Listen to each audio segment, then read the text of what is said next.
Half-a-day students, I am Governor Lou Leon Guerrero.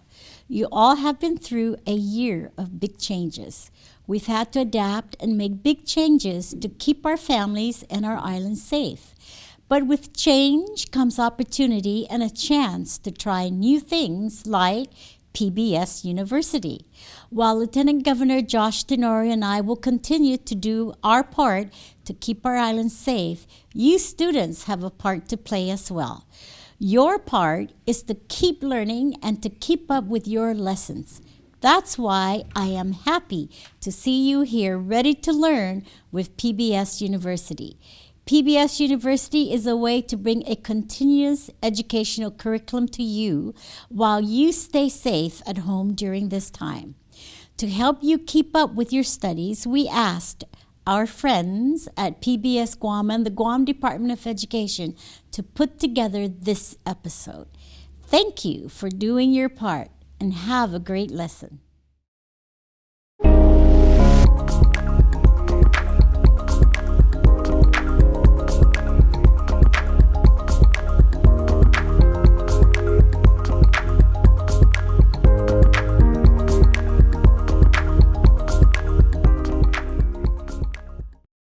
Humanities Guåhan, an independent nonprofit organization affiliated with the National Endowment for the Humanities, is dedicated to promoting public humanities programming for the people of Guam and providing foundational support and educational resources for our island community. For more information about Humanities Guåhan, visit www.humanitiesguahan.org. The following webinar series is part of a project presented by Humanities Guåhan entitled Unincorporated, Voting, Voices, and Visions Para Guåhan. This project explores Chamorro stories, experiences, and perspectives on civic engagement in relation to voting rights, democracy, political status, and Chamorro self-determination.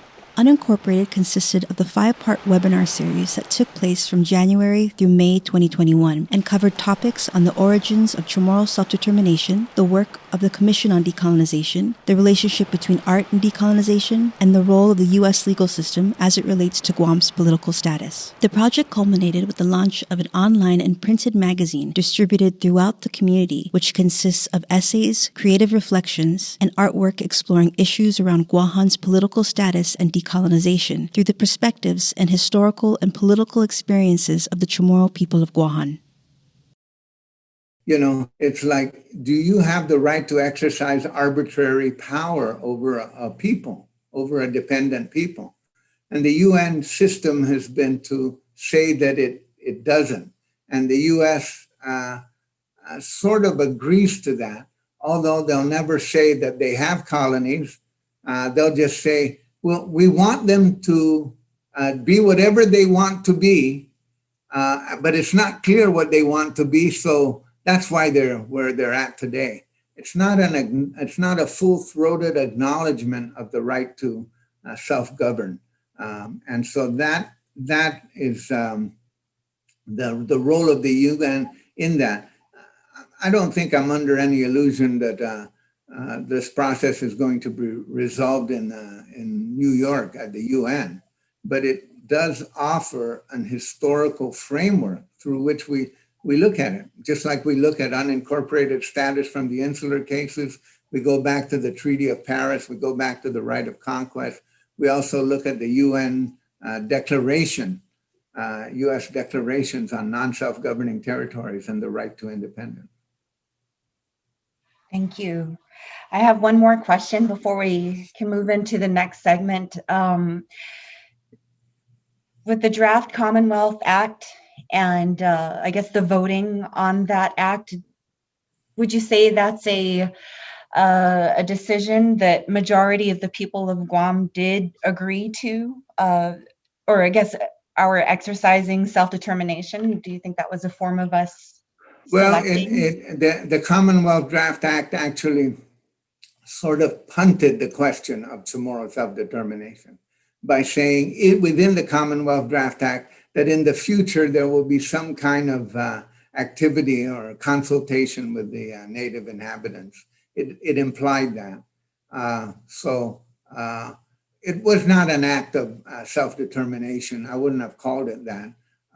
But again, that really speaks to the next section here, which is what is really, what is the difference between political progress and political status change, which is really the nub of the question. So after the HR 100, which of course I introduced the Commonwealth Bill 3 times, and the third time I thought if I gave it the number 100, it would make a big deal difference, but it didn't. But what I was able to do was I was able to have a hearing in Washington, D.C. on the Commonwealth Act, which had never occurred before.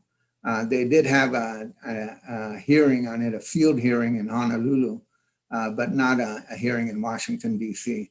So I had about 20-some members of the committee attending, which I had to work on, which was a significant amount. And then you had 3 governors, including Governor Gutierrez at the time, and a number of legislative leaders were able to give testimony to it. And Congress was not going to pass that bill. They weren't going to pass the bill for a number of reasons, and we'll leave that to historians to interpret.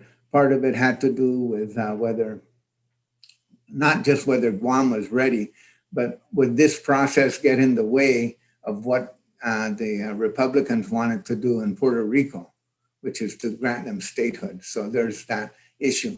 So in a sense, at that time in the 90s, the argument in Puerto Rico was statehood and what they call enhanced Commonwealth.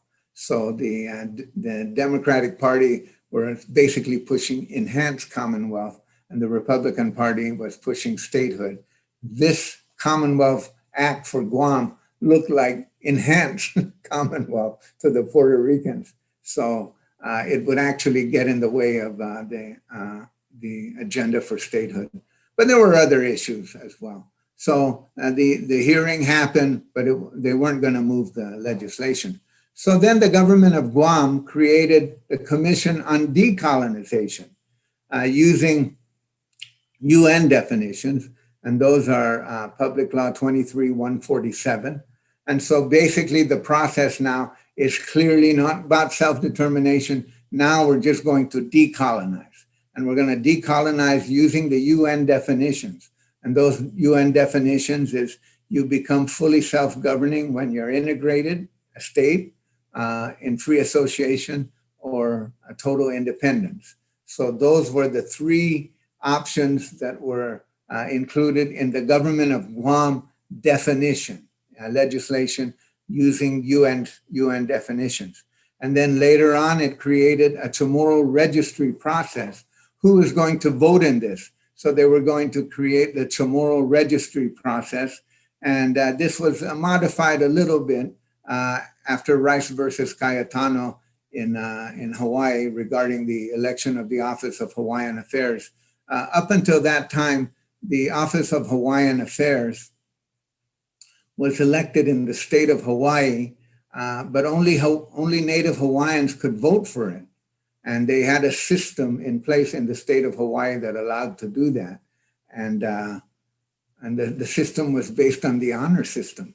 And I always personally felt that was good enough. In other words, if you wanted to vote for OHA and you went in to vote on election day, you say, I want an OHA ballot. And then the election person there would say, are you a Native Hawaiian? And the person would say, yes. Then they give them the ballot. Now, that's it. They didn't have to, it was just based totally on the honor system, you know. And so I always asked the people who ran these elections with OHA, I said, did you ever get a lot of non-Hawaiians say they were Hawaiian? They say, yeah, a few, but most people just, you know, understood that that was the way it was supposed to work. And so they would not take the ballot. So you get some people who say, yeah, I'm Hawaiian in spirit, or, you know, I'm sympathetic, you know, eager to participate. But in general, up until that time, it was based on the honor system until Mr. Rice took the case. And after that, no more honor. Just, you're not going to allow to use that. The elections were open to everybody. But of course, the difference between this, at least in some people's mind, the difference between this is that, of course, the full application of the Constitution applied in Hawaii because it is a state, whereas it doesn't fully apply in Guam because it is an unincorporated territory. So you could conceivably find a way to make that legally possible in Guam, except that Guam created the CHamoru registry process. And that CHamoru registry process became the basis for the Dave Davis case, which if they had followed the Hawaii model, they would have never created the registry process. So by creating the registry process, you now had an official list of who was CHamoru and who wasn't. And so when Dave Davis went to sign up for the list, they wouldn't let him. So then he had a case. Okay, next slide. So are we exercising our rights to self-determination, or are we exercising our rights as Americans? And this is a fundamental kind of a political point of view. This is the same kind of issue that confronted, in a way, the people at the time of the 1776, was that the English colonists, were they being denied their rights as Englishmen? Or were they just said, nah, forget it. We just want to be Americans. Forget it. We're not interested in being English anymore. So what is going on here? Is it in a way, is this like, are we seeking our perfection in the American system? Or are we completing a process of self-determination? And depending upon your point of view, of course, it's a competing point of view.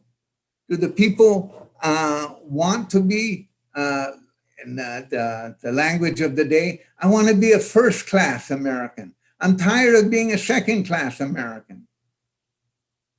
Or do you want to exercise the right to determine, the CHamoru people to determine the political future of the no, I want to be a first-class American. Well, what does first-class mean? See, so that's, it's like at some point in time, you're trying to envision what exactly is your goal. So it is clear that under the current system, there is no consent of the governed. So the people of Guam live in a form of government where they do not consent to the form of government they have. They give no formal consent to the laws that are passed in Congress that apply to them, just like they apply to everyone else. There is a denial of the consent of the governed, which is the core of the American creed. So an argument can be easily made that Guam and other territories like it live under an un-American form of government, which is exactly what we live in. We live in technically an un-American form of government. There's no consent of the governed. So into this, you have the indigenous rights issue. So UNDRIP, which is the United Nations Declaration of the Rights of Indigenous People, kind of enters the scene in the 2000s, which and this declaration is not really about minority populations, minority indigenous populations who sort of live within a larger body politic. Like, you know, what are the rights of a small indigenous group of people like American Indians or Maoris or the Kanaka Maoli in the state of Hawaii. This sort of like says, this is what the UN feels about it. And so sometimes I think a lot of people sort of get confused. Are we pursuing this, or are we pursuing full-blown political status change under the name of the CHamoru people? Or are we just trying to be first-class American citizens? Just let me vote for president and I'll be happy. And then all bets are off, you know? So all of those really reflect competing views about where the island stands.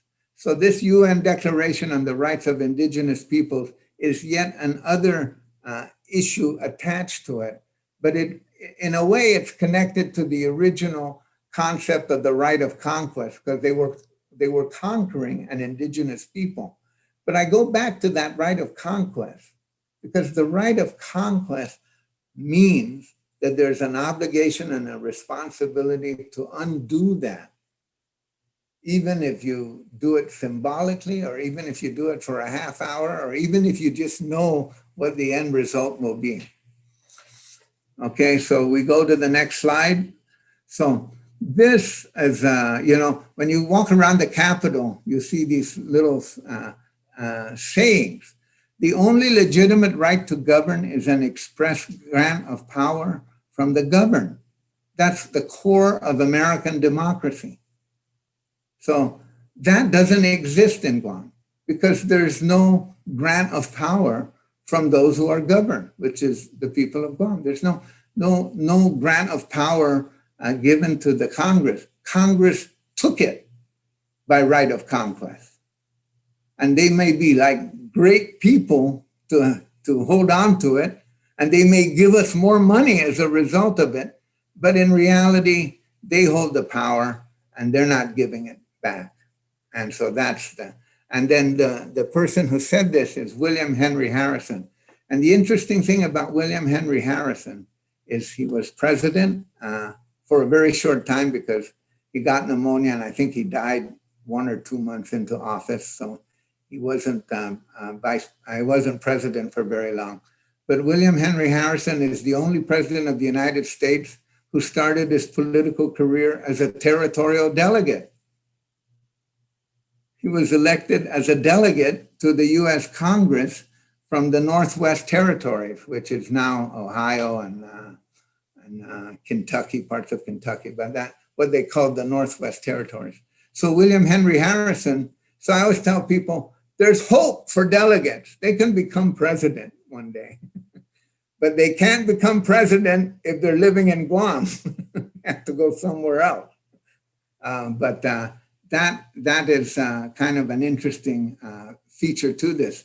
So William Henry Harrison sort of personally understood the notion of this core American creed. This is the basis of representative democracy. And that's clearly absent in our case. Next slide. As I'm painfully aware, having been a non-voting delegate. So the question then is, can Guam trust the federal government? Are we, what the legal treatment of Guam is as a federal entity? It is, it's a federal entity created by Congress. And they certainly deal with our concerns as a political transaction rather than a relationship. That's the federal government. Almost every agency will ask you, do you want more money? What is it that you really want? If we give you this, will you just stop talking about this? Just give you a little bit more money and then you'll be happy. They want to move towards delisting. They want to proclaim self-governance by simply redefining what self-governance is. And then when you say, well, we're special, they say, no, you can't have any kind of exceptional treatment, is unconstitutional.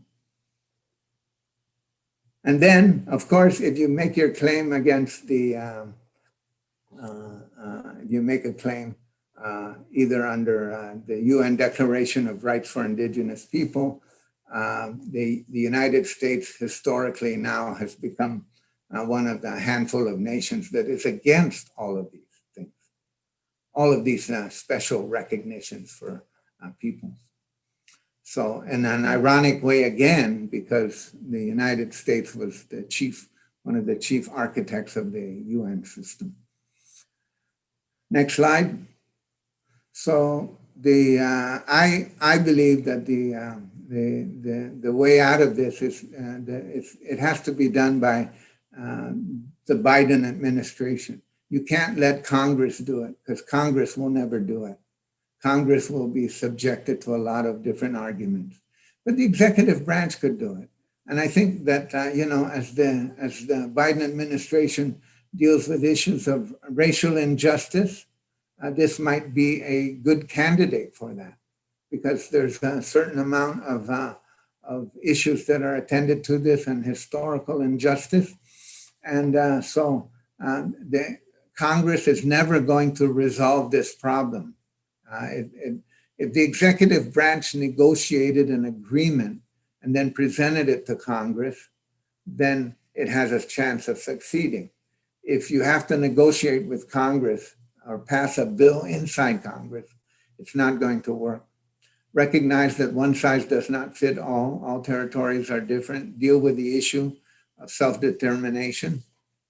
And the issue of political development is it must provide a third way or a clear route to statehood. So right now, the way the US system is designed is that statehood is the apex, it's the political apex. Everything else comes up short. Well, states can't do that. So therefore, until states can do that, you can't do it either. But in actuality, an unincorporated territory means that you're not really part of the country. So you can fashion something different. You could, I asked the question a lot, just as a kind of a theoretical question in almost every hearing related to political status.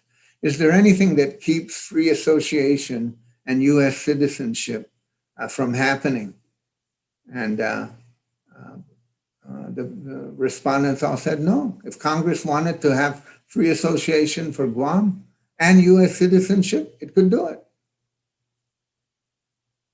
Now, whether it wants to, whether the Puerto Rico issue will get in the way again. So I'm hoping that the Puerto Rican issue gets resolved, because that's a lot of people, and that's has a larger grasp on the consciousness of American society, as does the District of Columbia. So the District of Columbia and the Puerto Rican issues, political development issues, are clearly a part of our environment. Although we'd like to say they shouldn't be, but they are, if you really look at it.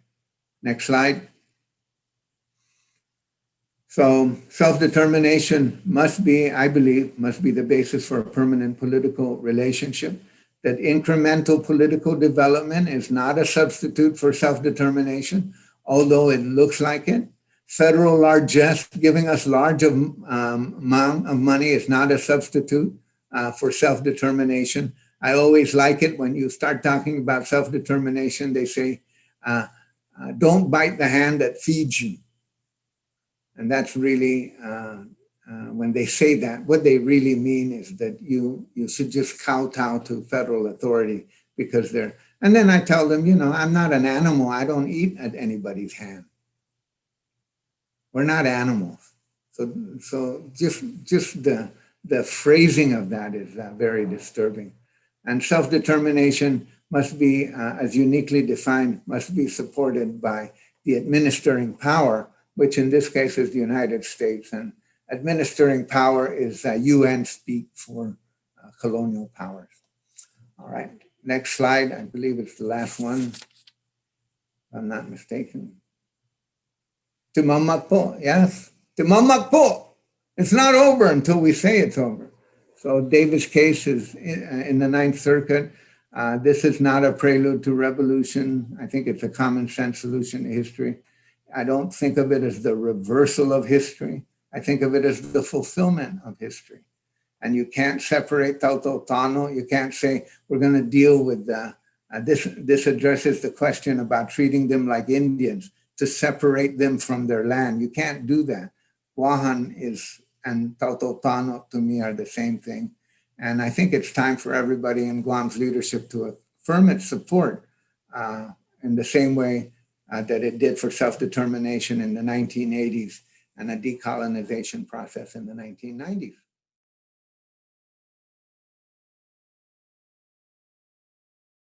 These webinars can be accessed on Humanities Guåhan's Facebook page. To view the online magazine associated with Unincorporated Voting, Voices, and Visions Para Guåhan, visit humanitiesguåhan.org/unincorporated.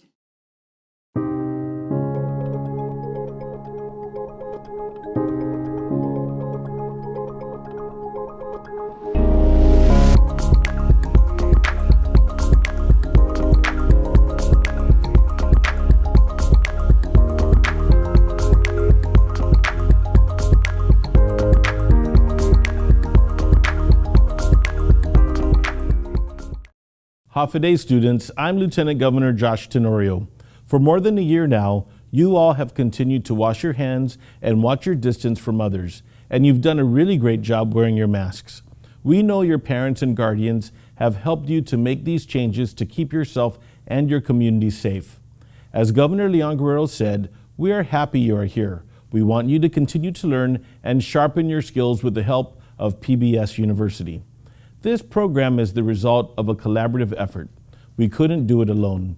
I'd like to thank the teachers and support staff of the Guam Department of Education and PBS Guam for their work and their commitment to our students.